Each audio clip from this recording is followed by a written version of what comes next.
Gracias por sintonizar el zumbido del moscardón. Ayer, el dictador más brutal que ha tenido América Latina de seguir vivo y parecía tener el mismo pacto con el diablo que Dorian Gray, habría cumplido 94 años de edad y su relación con México sería mejor que la que sostuvo con Venezuela mientras vivió. Me refiero al comandante Fidel Alejandro Castro Ruz, presidente de Cuba desde el 1 de enero de 1959. Desde esa fecha instauró un gobierno comunista que se mantuvo de contribuciones limosneras de la entonces Unión de Repúblicas Socialistas Soviéticas, la URSS, que trataba, nunca pudo, de aprovechar la posición geopolítica militar de la isla durante la denominada Guerra Fría contra los Estados Unidos.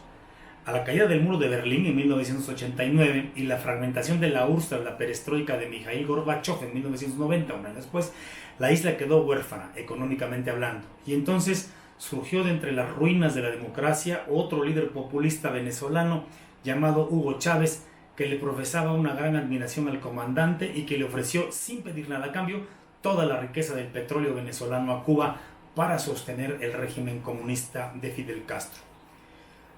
Desde que Fidel tomó la isla por asalto, el primero de ellos al cuartel Moncada, que por cierto fue fallido, se notaba ya el talante comunista sobrado y petulante del comandante cuando afirmó: «Condéneme, no importa, la historia me absolverá». En 1953, eso fue en el asalto al cuartel Moncada. Para el 1 de enero de 1959 la isla ya era suya, que no de los cubanos, y comenzó un régimen que hasta el día de hoy lleva 61 años de injusticias, violaciones de los derechos humanos, restricciones de todo tipo, hambre y penurias que han hecho que millones de cubanos abandonen la ínsula para emigrar a cualquier otra parte del mundo. Está mejor ahí que en Cuba. No he sido ni soy comunista. Si lo fuese, tendría el valor suficiente para proclamarlo. Eso lo dijo en mayo de 1958.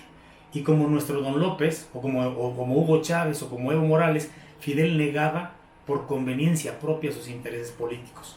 Fue él quien escribió el script del comunismo latinoamericano que hemos escuchado en los mentirosos discursos de la izquierda en México, sobre todo de nuestro presidente, así, en minúsculas y entre comillas.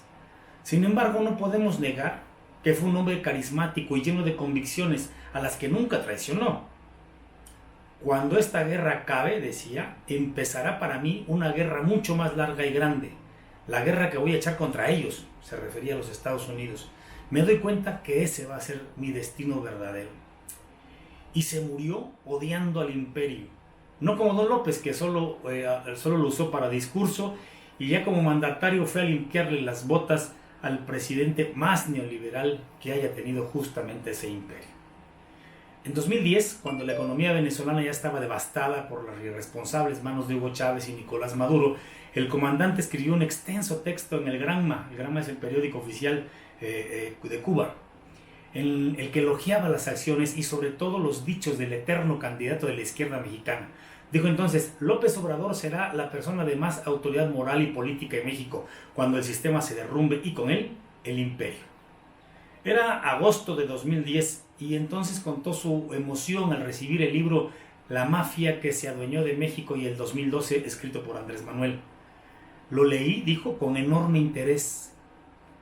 Describe la forma en que Estados Unidos devora a dentelladas a un país hermano de este hemisferio. Visionario y perverso, Fidel ya sabía que en México había un hartazgo al sistema que después de 12 años de campañas podría tener un cachorro y muy maleable en la presidencia de México que siguiera financiando su régimen comunista en Cuba.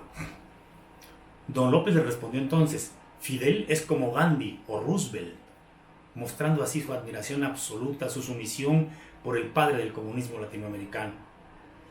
Fidel murió el 25 de noviembre de 2016, apenas 2 años antes del triunfo del Mesías de Macuspana. Ya no pudo ver cómo Don López asumía la presidencia de México en 2018. Tampoco pudo ver cómo fue a Estados Unidos a lamerle las botas a Donald Trump y pronunciar un discurso de elogios al neoliberal más grande del planeta. Me pregunto, ¿AMLO hubiese pronunciado un discurso así con Fidel aún vivo en la isla? Si salimos, llegamos. Si llegamos, entramos. Si entramos, triunfamos, habría dicho el comandante en Tuxpan, Veracruz, aquí en México, al embarcarse en el Granma, ahora el nombre del periódico oficial, pero también es el nombre del barco que los llevó, el yate que un político mexicano, Fernando Gutiérrez Barrios, le consiguió a la insurgencia cubana para derrocar a Fulgencio Batista. Era el 25 de diciembre de 1956 cuando desde México Fidel comenzaba su aventura. 59 años después, un comunista adoctrinado por él se sentaba en la silla del águila. Muchas gracias.